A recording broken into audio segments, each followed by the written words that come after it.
Baik, Assalamualaikum warahmatullahi wabarakatuh. Ini ada pertemuan ke-8 ya, mengenai mikroba dan industri pertanian.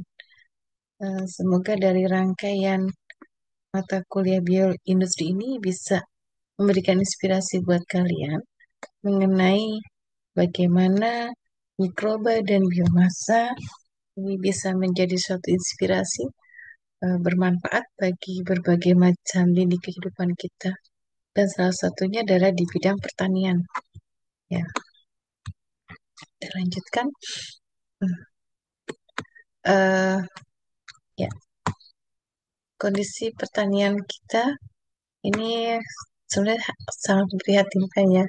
Bagaimana harga beras itu menjadi turun ya. Kita kalah bersaing dari kualitas dengan beras-beras impor dari luar.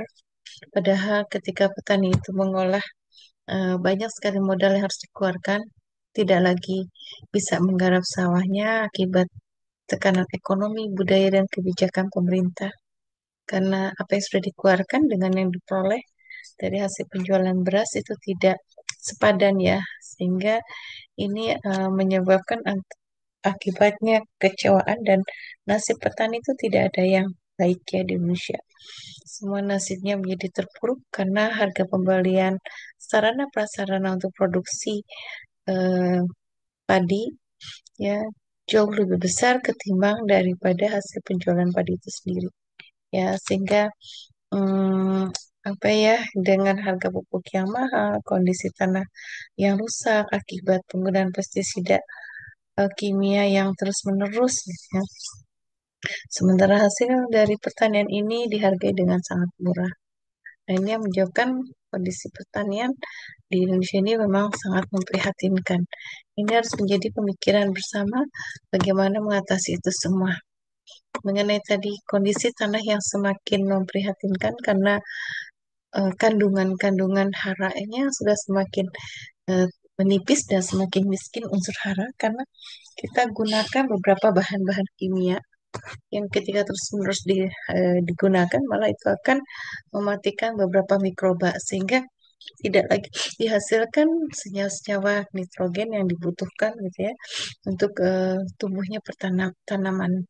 Nah, maka kita harus memikirkan bagaimana kita memanfaatkan bakteri untuk membuat satu biofertilizer sebagai pupuk alami ya dari hasil fermentasi biomasa menjadi tanah menjadi bahan bioinsektisida yang lebih terkontrol ya, lebih terkontrol karena dia punya antibakteri, anti insektisida yang lebih ramah lingkungan.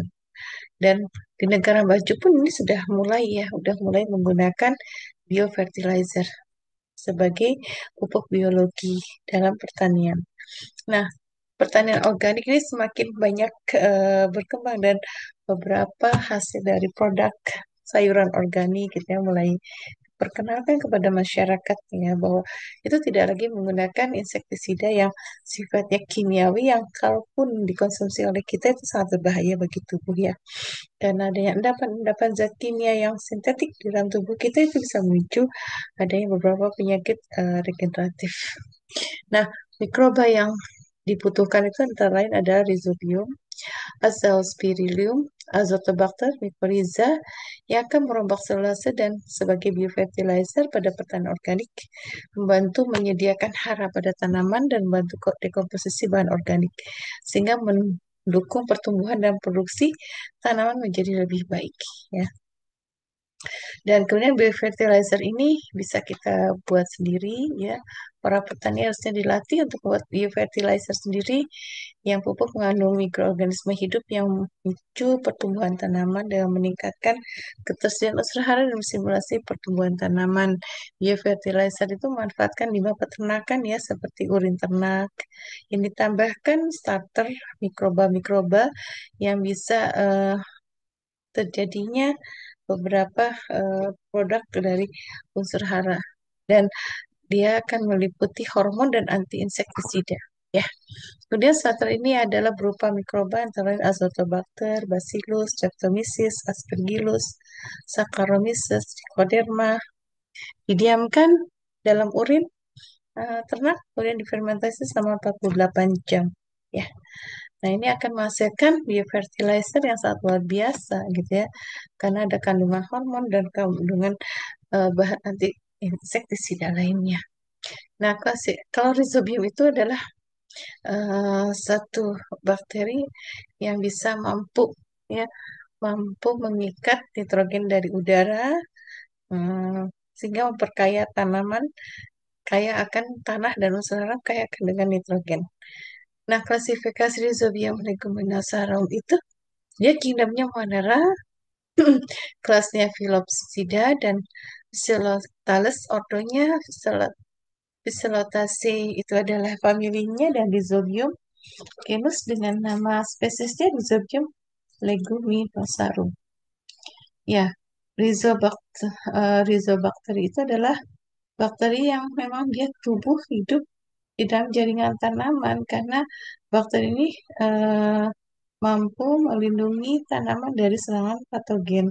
Kelompok bakteri yang banyak digunakan dalam penggunaan sebagai tanaman yang akan melindungi itu adalah Pseudomonas, Azospirillum, Azotobacter, Klebsiella, Enterobacter, Alcaligens, Atrobacter, Burkholderia, Bacillus, dan Serratia.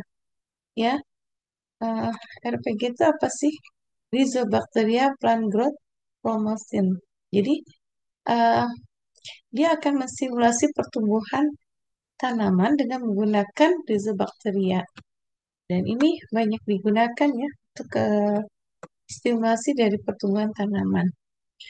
Jadi, rhizosfer itu adalah habitat yang kaya akan nutrisi dan tempat hidup berbagai bakteri dan jamur yang masing-masing dapat bersifat netral, menguntungkan atau merugikan bagi tanaman. Beberapa organisme yang dapat meningkatkan pertumbuhan tanaman dengan mekanisme berbeda.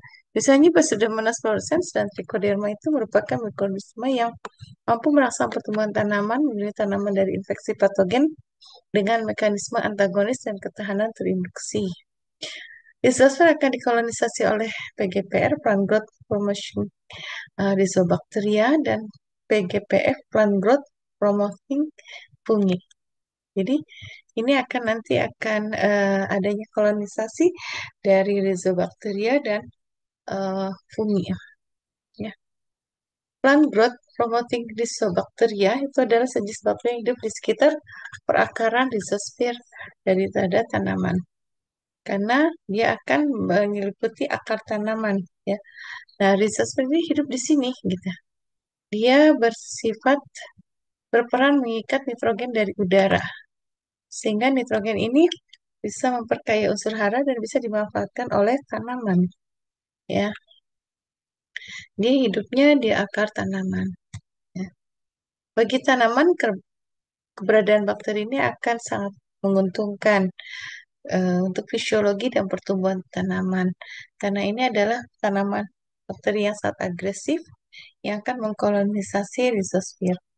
Ini pengaruh langsungnya adalah akan menyediakan unsur hara dalam tanaman, eh, dalam tanah, dan mensintesis sebuah konsentrasi fitohormon untuk memicu pertumbuhan. Dan pengaruh tidak langsungnya adalah menekan aktivitas patogen yang menghasilkan bagian senyawa atau metabolit seperti antibiotik. Ya, jadi eh, ini adalah bagaimana digambarkan Rhizobacteria dan tanpa Rhizobacteria, ya. Yang kanan dengan Rhizobacteria dalam sel, kemudian yang ini adalah tanpa Rhizobacteria. Maka pertumbuhannya akan jauh lebih baik dibandingkan dengan menggunakan Rhizobacteria. Ya. Nah, PGPR ini bisa sebagai pupuk biologis karena kandungan Rhizobacteria yang tinggi, adanya fitohormon yang tinggi, maka dalam pertanian organik semakin berkembang dan sejalan timbulnya kesadaran lingkungan dan kebutuhan makanan yang relatif lebih sehat. Dan pertanian organik tidak menggunakan bahan kimia pupuk buatan dan pestisida, sehingga biofertilizer itu menjadi satu alternatif yang dapat dipertimbangkan. Biofertilizer itu sendiri membantu penyediaan unsur hara dan tanaman dan mempermudah penyediaan hara pada tanaman, membantu dekomposisi bahan organik menyediakan lingkungan rizosfer sehingga pada akhirnya akan mendukung pertumbuhan dan produksi peningkatan tanaman. Ya, nah, hmm, ini adalah beberapa bakteri-bakteri yang digunakan sebagai PGPR yang pada tanaman green gram ini, maka kondisinya akan menjadi lebih baik ya dengan adanya beberapa eh, apa namanya pertumbuhan bakteri di beberapa akarnya ya. Kemudian ini adalah PGPR yang menggunakan Pseudomonas pada tanaman eh, jagung dan ini juga pada beberapa gandum ya, Bradyrhizobium. Nah, biofertilizer ini kita bisa buat sendiri dengan menggunakan 1 kilogram tanah subur dari hutan yang lebat dengan kedalaman 10 sampai 15 cm dari permukaan tanah dan dicampur dengan 1 kilogram daun bambu kering, kemudian 5 sekam padi dan 2 kilogram dedak padi. Diaduk rata hingga sambil menuangkan air sekitar 5 liter. Kemudian campuran tersebut masukkan ke dalam wadah 50 cm dan ketinggian 30 cm. Buat lubang diameter 10 cm di tengah-tengah campuran. Tutup campuran itu sekitar sampai 1 bulan, biarkan dia berfermentasi. Kemudian aduk campuran 4 hari sekali dan membuat lubang ventilasi baru.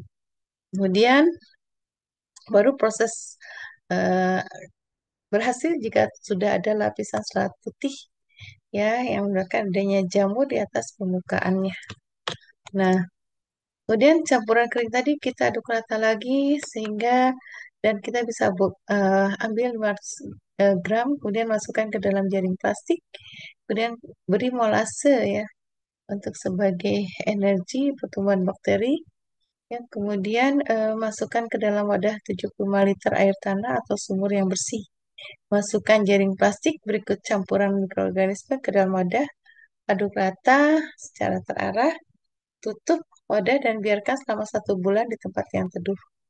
Indikatornya adalah larutannya akan berbau harum. Kalau berbaunya busuk itu artinya terjadi kegagalan dalam proses fermentasi. 1 bagian larutan dimasukkan ke dalam wadah yang telah berisi 10 bagian air yang dicampur dengan 1 bagian molase. Aduk rata searah, kemudian potong rajangan daun-daun sayuran seperti daun singkong, kemudian tutup, biarkan campuran 15 hari di tempat yang teduh. Nah, baru kita panen pupuk tadi ya, sekitar 100 ml pupuk dimasukkan ke dalam 20 liter air untuk 40-50 tanaman. Siram ke tanaman ya, tempat tanaman tumbuh dia. Kemudian bisa kita gunakan 1 kali seminggu. Nah, pupuk ini sudah banyak diproduksi ya di beberapa market online. Kita bisa gunakan dan kita bisa manfaatkan ya. Dan ini ada beberapa perusahaan yang sudah membuat biofertilizer yang sudah dikomersilkan ya. Dan tidak hanya satu perusahaan, beberapa perusahaan juga sudah membuatnya ya. Dan ini adalah satu biofertilizer juga yang mudah kita buat, namanya ekoenzim. Kita manfaatkan beberapa limbah-limbah dari sisa sayuran atau buah-buahan. Kemudian kita tumbuhkan bakteri dengan menggunakan gula merah sehingga nanti akan tumbuh dengan baik dan ini bisa sebagai desinfektan. Terima kasih. Itu mungkin pertemuan kita yang terakhir, yang ke-8. Nanti kita lanjutkan pertemuan yang ke-9. Assalamualaikum warahmatullahi wabarakatuh.